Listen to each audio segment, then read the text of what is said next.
ఇప్పుడు రైతు సొసైటీలు ప్రవేశపెడుతున్నారు కదండి ప్రభుత్వంలో. సొసైటీలో మొత్తం కూడా మా పార్టీ వారే ఉంటారనేసి కేసీఆర్ గారు ప్రకటించారనేది కూడా విపక్షాలు చెప్తున్నాయి. అంటే సొసైటీలో నిజమైన రైతులు ఉంటారా, మీ పార్టీ వారే సభ్యులు? అసెంబ్లీలో ముఖ్యమంత్రి గారు స్వయంగా చెప్పిన తర్వాత నేనెవరినండి దాన్ని ఇంకా మాట్లాడేదానికి? ఆయన చెప్పారు, ఏం సమాధానం చెప్పాలో ఆ సమాధానం వారు చెప్పారు. చాలా పక్కాగా చెప్పినారు. ఏమని చెప్పారు? ఏం చెప్పారు అదే చెప్పినారు కదా. మీరు చెప్పండి. వారు చెప్పాల్సింది చెప్పినారు. వారు చెప్పిన తర్వాత నేను పార్టీ ప్రధాన కార్యదర్శిగా మీరు చెప్పండి. లేదు అసలు పబ్లిక్ రికార్డులో ఉంది. నేను మళ్ళీ కొత్తగా చెప్పేది ఎందుకండి? దాన్ని తెలియని వారు తెలుసుకుంటారని. పర్వాలేదు, వాళ్ళు చూసుకోవచ్చు. నా దగ్గర నుంచి తెలుసుకోవాల్సిన అవసరం లేదు. పబ్లిక్ రికార్డులో ఉన్నది, బోల్డ్ అన్ని టేపులలో ఉన్నది, అసెంబ్లీలో మాట్లాడింది. దాంట్లో సొసైటీలో నిధుల దుర్వినియోగానికి తప్పితే మరొకటి కాదు. నాడు ఎన్టీ రామారావు ప్రవేశపెట్టిన అదే స్కీమ్ని మళ్ళీ తీసుకొచ్చి ఆ రోజు గగ్గోలు పెట్టిన పార్టీలని ఈరోజు ఇదే తెలంగాణ ప్రభుత్వం. నిధుల దుర్వినియోగం ఎందుకు జరుగుతుందండి? ప్రతిసారి నిధుల దుర్వినియోగం. ఇవాళ సంక్షేమ పథకాలలో, స్కీమ్లలో, పెన్షన్స్లో డైరెక్ట్గా వాళ్ళ అకౌంట్లకు పోతున్నాయి.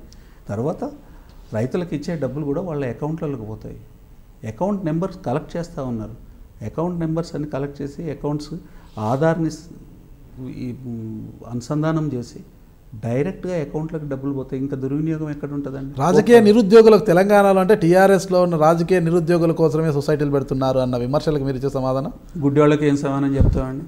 గుడ్డి వాళ్ళు ఊహించుకొని తర్వాత చెవుడు గుడ్డి అన్నీ మేళవించుకొని కార్యక్రమాలు చేసే ప్రతిపక్షాలకి ఇట్లాంటి ఆరోపణలకు సమాధానం చెప్పాల్సిన అవసరం లేదు. ప్రాక్టీసే సమాధానం. పచ్చి అబద్ధం. ఈ ఆరోపణలన్నీ కూడా పచ్చి అబద్ధాలు. ఇవాళ చూడండి, ప్రజలలోకి వెళ్ళి చూడండి. ఇవాళ 24 గంటలు పవర్ వస్తూ ఉంది. మిషన్ కాకతీయ వల్ల చెరువులు బాగుపడ్డాయి, గ్రౌండ్ వాటర్ వస్తుంది, వ్యవసాయం పెరిగింది. మా ఒక్క విలేజ్ విషయం చెప్తాను నేను.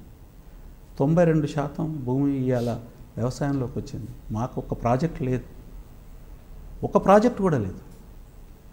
ప్రాజెక్ట్ లేకున్నా కానీ మీ సొంత నియోజకవర్గం తుంగతుర్తి నియోజకవర్గంలోనే సాగునీటి కోసం రైతులు అల్లాడిపోతున్నారంటున్నారు.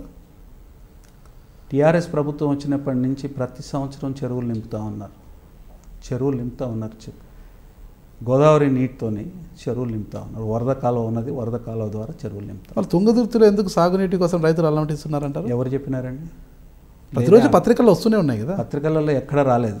నీటి కోసం అలమటించింది ఎక్కడ లేదు, కరెంటు కోసం అలమటించింది ఎక్కడా లేదు. ఈ రోజు నుంచి కరెంటు 24 గంటలు అందిస్తామని ఈ రోజు ప్రకటించారులేండి. 9-10 గంటలు కరెంట్ ఇచ్చినప్పుడు కూడా సఫిషియెంట్ కరెంట్ వచ్చింది. మంచిగా కరెంటు గురించి ప్రతిపక్షాలే ఒక్క మాట మాట్లాడట్లేవండి అసెంబ్లీలో. ఒక్క ప్రశ్న. మరి ఇక ప్రతిపక్షాలు ముఖ్యమంత్రి గారు ఇక కరెంటు కోతలు ఉండవు, ప్రతిదానికి కరెంటు 24 గంటలు కరెంట్ అందిస్తాం ఈ రోజు మళ్ళీ స్టేట్మెంట్ ఎందుకు ఇచ్చారు? ఏమని? కరెంటు కోతలు ఉండవు అని అనలేదు, 24 గంటలు కరెంట్ ఇస్తాము అని అన్నాను. అంటే ఇంతకుముందు కరెంటు ఇవ్వలేదనే కదా. 24 గంటలు కదా, 10 గంటలే ఇస్తామని చెప్పినాం. మళ్ళీ 10 గంటలు ఇచ్చినాం కదా. అంటే అది కూడా కోతలతో కూడుకున్న కరెంటే కదా. కోత కాదు కదా. అసలు మాకు 10 గంటలు కరెంట్ చాలు, 24 గంటలు కరెంట్ వద్దు అని రైతులు అంటున్నారు. ఇప్పుడు మాకు అవసరం లేదు, 10 గంటలు సరిపోతుంది అని అంటూ ఒక్క ఇండస్ట్రియలిస్ట్ అన్న ఇవాళ కరెంటు కోత ఉన్నదని చెప్పారండి. కాంగ్రెస్ ప్రభుత్వంలో, తెలుగుదేశం ప్రభుత్వంలో ప్రతిరోజు ధర్నాలే, కరెంటు కోతలన్నీ హింస పెట్టినారు. బోలంతా నిరుద్యోగం వచ్చినది, ఉత్పత్తులు లేకుండా పోయినాయి. ఉత్పత్తులు లేకుండా పోయిన కారణంగా ప్రభుత్వ ఖజానాకి చిల్లుబడింది, పనులు రాక. ఇవాళ ఆ పరిస్థితి లేదు కదా.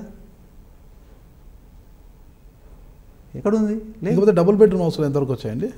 ఏమైనా పిల్లర్లు వేసారా? డబుల్ బెడ్రూమ్ హౌస్లు ఖచ్చితంగా ఇచ్చిన మాట నిలబెట్టుకోవడానికి కేసీఆర్ గారు 4 సంవత్సరాల కాలం అవుతుంది. 4 సంవత్సరాలు 3.5 సంవత్సరం చెప్తున్నారు.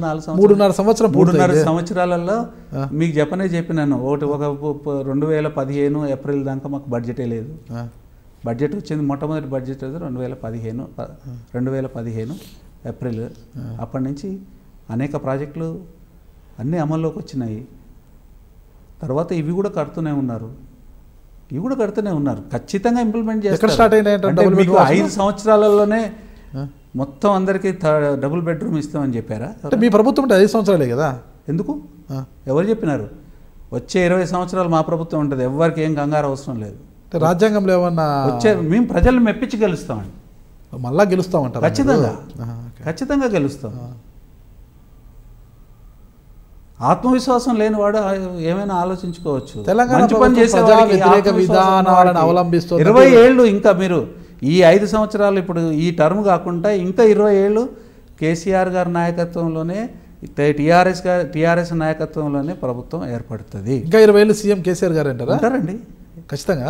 ఎందుకు ఉండకూడదు? ఇప్పుడు కేసీఆర్ గారు వయసు ఎంత ఉంటుందండి? ఎంత ఉన్నా కానీ ఆయన 100 సంవత్సరాలు బతుకుతారు. మీరు ఎవరు కంగారు పడాల్సిన అవసరం లేదు. హ్యాపీగా 20 సంవత్సరాలు, నెక్స్ట్ 20 సంవత్సరాలు మా ప్రభుత్వం ఉంటుంది, దాంట్లో ఏం డౌట్ పడాల్సిన అవసరం లేదు. మంచి పనులు చేసే వాళ్ళకి ప్రకృతితో పాటు భగవంతుడి ఆశీస్సులు కూడా ఉంటాయి. ఖచ్చితంగా ఒక బ్రహ్మాండమైన కీర్తిని సాధించి తెలంగాణ రాష్ట్రం ఈ 20 సంవత్సరాల్లో ఆయన పరిపాలనలో ఉంటుంది. మీరేం కంగారు పడాల్సిన అవసరం లేదు, ఎవరు కంగారు పడాల్సిన అవసరం లేదు దాని విషయంలో. మేము కోరుకుంది సమసమాజ తెలంగాణ అయితే ఇప్పుడు దొరల తెలంగాణ వచ్చింది, అంత దొరల పాలన అయిపోయిందని అంటున్నారు కదా వాళ్ళు. పొల్లు మాటలకు సమాధానం చెప్పామండి. వట్టి పనికిరాని విమర్శ, ఏమన్నా అర్థం ఉందా అది?